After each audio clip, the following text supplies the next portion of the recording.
Assalamualaikum warahmatullahi wabarakatuh. Perkenalkan, kami dari kelompok 6 akan menjelaskan mengenai tugas besar kami, yaitu penjadwalan proyek Rusun Kajati tipe 36 3 lantai. Sebelumnya perkenalkan, nama saya Alam Fajar Bayu Kusuma, NIM 23314. Saya Rekan Apina Diandra, NIM 2333193. Saya Bonifasya Kusitania dengan NIM 233190. Saya Raka Sagarana dengan NIM 233173. Saya Julio Alvaro Malawali dengan NIM 233183.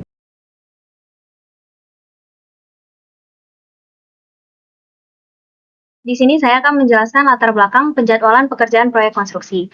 Penjadwalan pekerjaan pada suatu proyek konstruksi merupakan salah satu parameter yang sangat penting sebagai tolak ukur keberhasilan suatu proyek konstruksi di samping anggaran dan mutu pekerjaan. Land construction merupakan suatu metode yang bertujuan untuk meningkatkan efisiensi dalam pengelolaan proyek konstruksi. Tujuan utama dari land construction ini adalah untuk mengurangi atau menghilangkan kegiatan yang tidak memberikan nilai tambah, serta memaksimalkan aktivitas yang memberikan manfaat bagi proyek.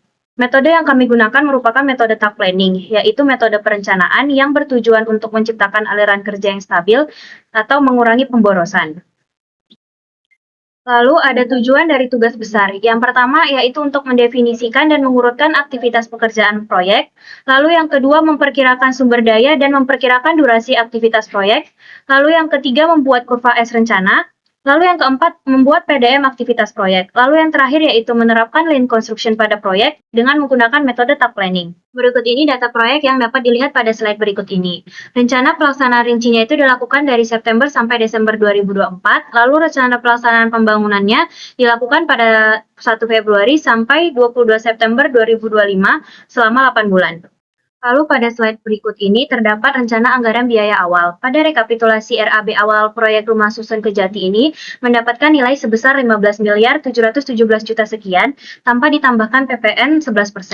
Berdasarkan hasil rekapitulasinya ditemukan bahwa pekerjaan struktur merupakan pekerjaan yang memiliki bobot tertinggi dari semua pekerjaan, yaitu bobotnya sebesar 41%. Hal ini terjadi karena pekerjaan struktur merupakan elemen utama dalam proyek pembangunan konstruksi yang dibuktikan dengan pekerjaan tiang pancang yang menghabiskan biaya sebesar 1 miliar. Nilai ini itu didapat dari beberapa pekerjaan, yaitu ada pekerjaan pengadaan tiang pancang, pekerjaan pemancangan, dan pekerjaan pengelasan tiang pancang. Lalu begitu pula sebaliknya, ada komponen pekerjaan yang memiliki bobot terkecil dalam rekapitulasi yang terdapat dalam pekerjaan plumbing dan instalasi mekanikal, yang masing-masing pekerjaan itu hanya memiliki bobot 2% saja. Lalu ada slide diagram bobot pekerjaan. Pada slide ini kita dapat melihat diagram bobot pekerjaan RAB yang menunjukkan proporsi masing-masing jenis pekerjaan dalam proyek konstruksi. Dari diagram lingkaran ini terlihat bahwa pekerjaan arsitektur itu memiliki bobot yang paling besar, yaitu sebesar 31%. Ini cukup wajar karena dalam pekerjaan arsitektur terdapat proses pemasangan dinding bata ringan yang kemudian dilanjutkan dengan plester, acian, serta skooning. Pekerjaan struktur bawah dan atas itu menyumbang masing-masing 19% dan 22%. Sementara pekerjaan elektrikal, mekanikal, dan plumbing memiliki bobot yang lebih kecil. Dapat dilihat juga bahwa harga dinding per meter persegi itu mencapai sekitar 390.000 dan total biaya untuk pekerjaan per lantainya itu 250 juta. Hal ini menunjukkan bahwa semakin besar bobot suatu pekerjaan, maka akan semakin tinggi pula biaya yang akan dikeluarkan. Sebaliknya, pekerjaan dengan bobot yang kecil tentu membutuhkan anggaran yang lebih sedikit. Baik, di sini saya akan menjelaskan mengenai perhitungan resource atau sumber daya. Yang pertama yaitu tenaga kerja. Di sini kami menampilkan rumus yang kami gunakan berdasarkan tabel berikut, yaitu perhitungan pengadaan tiang pancang. Nah, di dalam perhitungan sumber daya yang kami lakukan, diasumsikan bahwa pekerjaan dibagi menjadi 2 zona, tetapi catatan volume kami tidak dibagi menjadi dua. Jadi hasil perhitungan sumber daya tenaga kerja disimpulkan bahwa jumlah tenaga kerja sudah termasuk menyelesaikan pekerjaan 2 zona. Jumlah SDM tidak perlu lagi dikali 2 ketika diinput ke MS Project. Di sini kami menampilkan contoh juga ketika volume dibagi menjadi 2, yaitu hasilnya 5,12 per zona. Tapi ketika diinput ke MS Project harus dikalikan 2 karena asumsinya mengerjakan 2 zona, yaitu 10,25. Jadi hasilnya sama saja dengan perhitungan dari kelompok kami. Nah, dari tabel ini disimpulkan bahwa pengadaan tiang pancang mendapatkan 11 orang pekerja dalam 2 zona, tukang batu 6 orang, mandor 3 orang. Selanjutnya yaitu bahan dan material. Di sini rumusnya tidak beda jauh, yaitu dengan cara mengalihkan koefisien dengan volume dari BOG. Kemudian peralatan kami mencari koefisien terlebih dahulu. Kemudian dari koefisien tersebut didapatkan ketika koefisien dikalikan dengan volume didapatkan jumlah alat. Kemudian jumlah alat ini akan dikali dengan 8 jam dia bekerja dan 8 hari durasi dia bekerja. Hasilnya ada 19,92. Nah, di sini kemudian akan kami kalikan dengan harga satuan. Harga satuan kemudian kami kalikan dengan 2 dan hasil yang warna hijau ini akan kami input ke Microsoft Project. Selanjutnya yaitu master plan. Master plan yaitu kerangka kerja integral manajemen proyek untuk mencapai deliverable secara sistematis. Dokumen ini berfungsi sebagai panduan utama. Jadi kami menyusun master plan sebagai acuan kita bahwa durasi pekerjaan yang akan kami susun tetap di dalam rencana yaitu selama 8 bulan. Total keseluruhannya yaitu ada 34 minggu.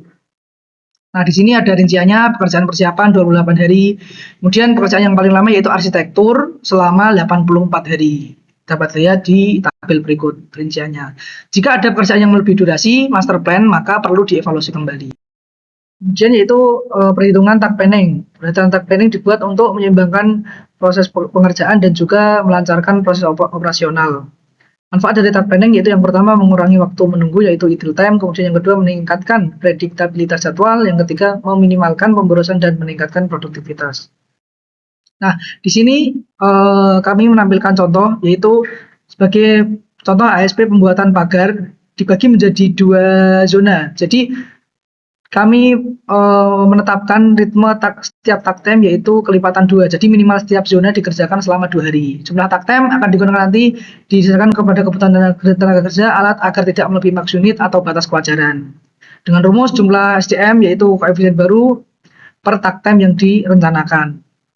Di sini sebagai contoh juga yaitu pekerjaan persiapan. Di sini ada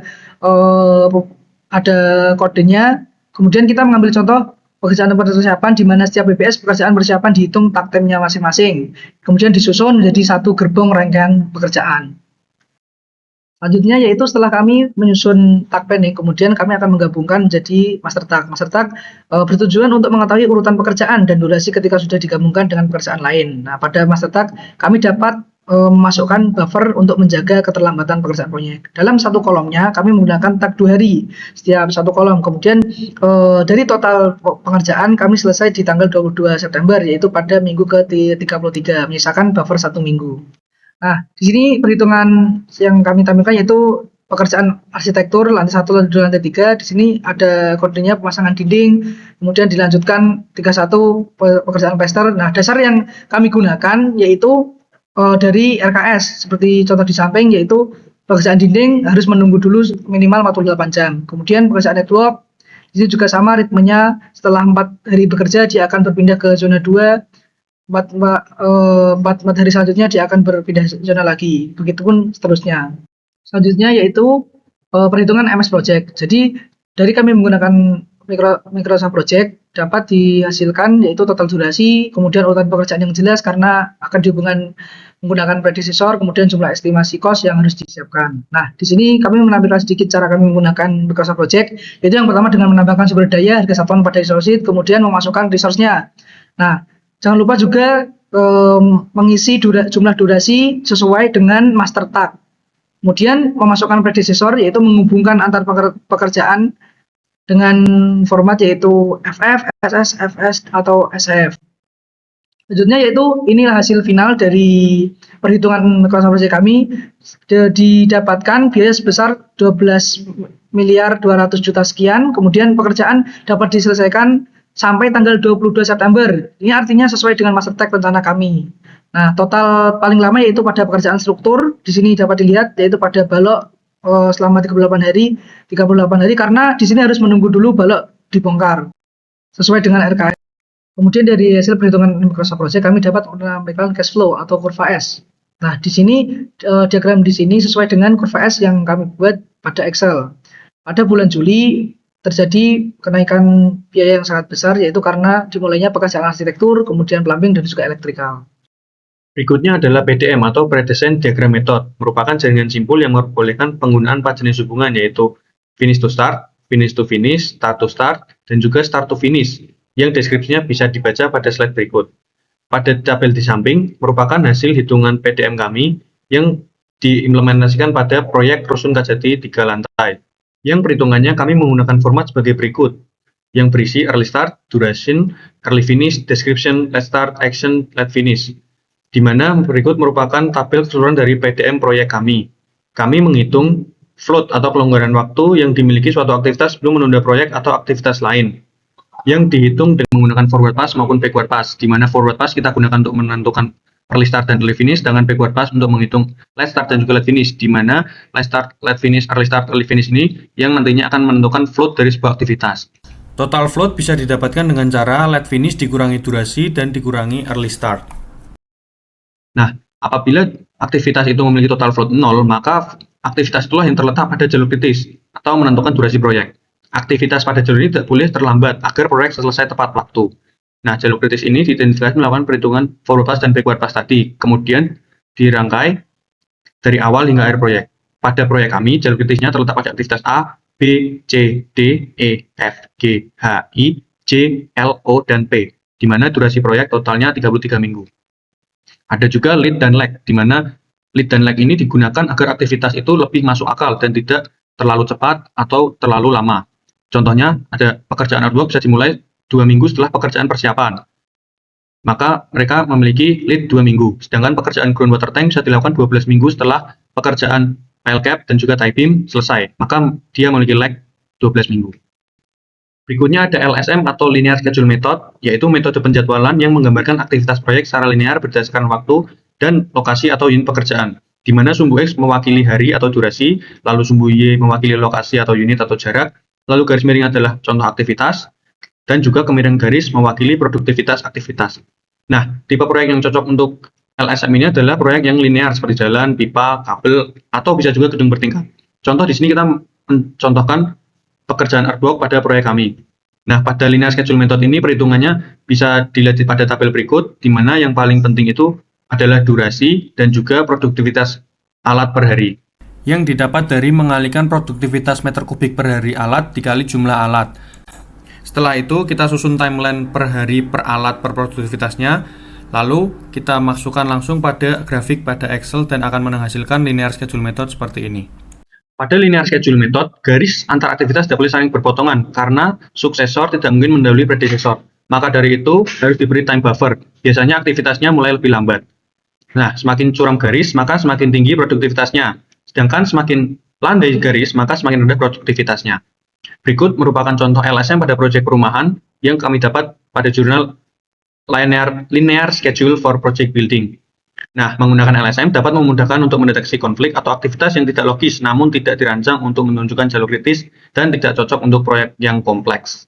Nah, berikutnya saya akan menjelaskan terkait kurva S. Kurva S sendiri adalah suatu kurva yang dibuat untuk menunjukkan hubungan antara nilai kumulatif biaya atau jam orang atau biasa disebut dengan man hours yang telah digunakan atau persentase penyelesaian pekerjaan terhadap waktu. Pengertian ini didapat dari jurnal Laporan Kerja Praktik Patricia Worang tahun 2022.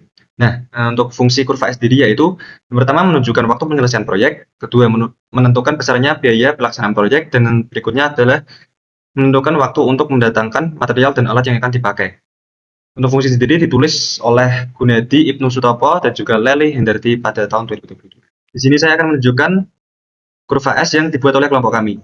Di sini saya akan menjelaskan sedikit, yaitu untuk kolom pasif sendiri, yaitu jumlah dari bobot pekerjaan 1 minggu penuh. Untuk kumulatif, yaitu total bobot pekerjaan yang dikerjakan. Di sini saya akan menjelaskan juga ataupun menunjukkan bobot pekerjaan yang paling besar, yaitu pada pekerjaan tiang pancang, disebabkan karena pada pengadaan tiang pancang membutuhkan biaya yang sangat besar. Nah, di sini saya akan menunjukkan juga pada pekerjaan mencapai 50% itu pada minggu ke-17 atau bulan Mei pada minggu terakhir. Di sini saya menunjukkan juga pada bulan Juli terjadi grafik naik drastis, disebabkan karena pada bulan Juli ini pekerjaan arsitektur, electrical dan plumbing dikerjakan secara bersama. Hal ini menyebabkan bobot pekerjaan itu membesar. Nah, bisa kita lihat juga tadi pada kurva S bahwa bobot pekerjaan yang paling besar terdapat pada bulan Agustus, tepatnya minggu ke-25 dengan bobot nilai pekerjaan 5,33. Nah, berarti kontraktor mengeluarkan biaya paling besar pada minggu ke-25. Di sini ada beberapa pekerjaan yang dikerjakan pada minggu ke-25 bisa dibaca pada slide ini. Nah, sebaliknya yang memiliki bobot pekerjaan paling kecil terdapat pada bulan September, tepatnya minggu ke-34 atau pada minggu terakhir mengerjakan proyek konstruksi dengan bobot nilai pekerjaan 0,64. Nah, berarti kontraktor mengeluarkan biaya paling kecil pada minggu 34, terdapat pekerjaan yang dikerjakan pada minggu ke-34, yaitu mengerjakan pekerjaan eksterior bangunan. Setiap proyek mencakup serangkaian kegiatan yang bertujuan untuk mencapai hasil. Umumnya, sebuah rencana disusun untuk meraih sasaran proyek dalam periode waktu yang telah ditentukan. Manajemen proyek yang efektif memastikan kemungkinan suksesnya proyek. Manajemen proyek didukung oleh perangkat seperti kurva S untuk menjalankan tugas itu. Kurva S merupakan perangkat yang digunakan dalam pengelolaan proyek. Grafik ini menggambarkan perilaku pengukuran parameter total dari relevansi proyek yang berhubungan dengan waktu. Parameter yang digunakan untuk mengukur kurva S bisa berbeda tergantung pada tipe proyek, biaya jam kerja, atau jumlah tenaga kerja yang diperlukan. Kurva S sering disebut sebagai kurva kemajuan karena kurva ini mengenali dan mengawasi perkembangan proyek. Bisa kita simpulkan juga pada kurva S, semakin besar biaya yang dikeluarkan, semakin besar pula bobot pekerjaan yang dikerjakan. Sebaliknya, semakin kecil biaya yang dikeluarkan, semakin kecil pula bobot pekerjaan yang dikerjakan. Selanjutnya penjelasan anomali data, yaitu pada IMS Project dan Microsoft Excel. Terpaut sebesar Rp73.535. Selisih harga ini terjadi karena Microsoft Project tidak mampu membaca dua angka di belakang koma. Kenapa bisa terjadi demikian? Di Excel, mandor dapat terbaca 0,0039, sedangkan saat dimasukkan ke dalam MS Project, MS Project menginput dan membulatkan ke bawah sehingga cost pada mandor dibulatkan menjadi 0. Hal ini terjadi dengan pekerjaan dalam kondisi serupa sehingga mengakibatkan perbedaan cost yang terlampau jauh. Selanjutnya ada max unit dalam Microsoft Project. Hal ini terjadi karena hubungan predesesor antara pekerjaan pemancangan dan pengadaan tiang pancang adalah start to start plus 4. Artinya pekerjaan pemancangan dimulai 4 hari setelah pengadaan tiang pancang. Ini mempengaruhi pekerja-pekerja yang dimasukkan ke dalam MS Project karena MS Project membagi pekerja ke dalam setiap pekerjaan yang dikerjakan secara bersamaan. Nah, kemudian ketika predesesor diganti menjadi finish to start, maka pekerja-pekerja akan dibagi sesuai dengan pekerjaan ketika pekerjaan pertama sudah selesai. Nah, tanda peringatan kelebihan max unit yang sebelumnya ada sudah menghilang. Hal ini terjadi karena software membaca pekerjaan dikerjakan satu persatu.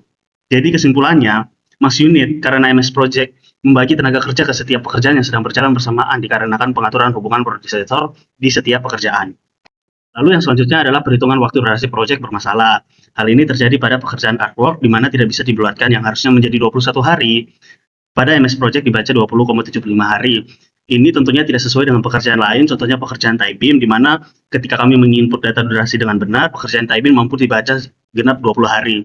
Nah, kesalahan kalkulasi dari MS Project ini mempengaruhi keseluruhan durasi yang ada di MS Project, sehingga durasi yang dikeluarkan MS Project tidak tepat dan tidak dapat dibulatkan. Kesimpulannya adalah berdasarkan pengerjaan tugas kelompok 6 Rusun Kejati tipe 36 3 lantai didapat, perkiraan durasi kami adalah 214 hari atau 33 minggu yang dimulai tanggal 1 Februari 2025 hingga 22 September 2025. Rencana anggaran pelaksanaan sebesar 13.481.714.000. Hal ini sesuai dengan rencana pelaksanaan pembangunan selama 8 bulan yang tidak melebihi RAB awal yaitu 16 miliar. Berikut adalah perbandingan RAB dan RAP-nya.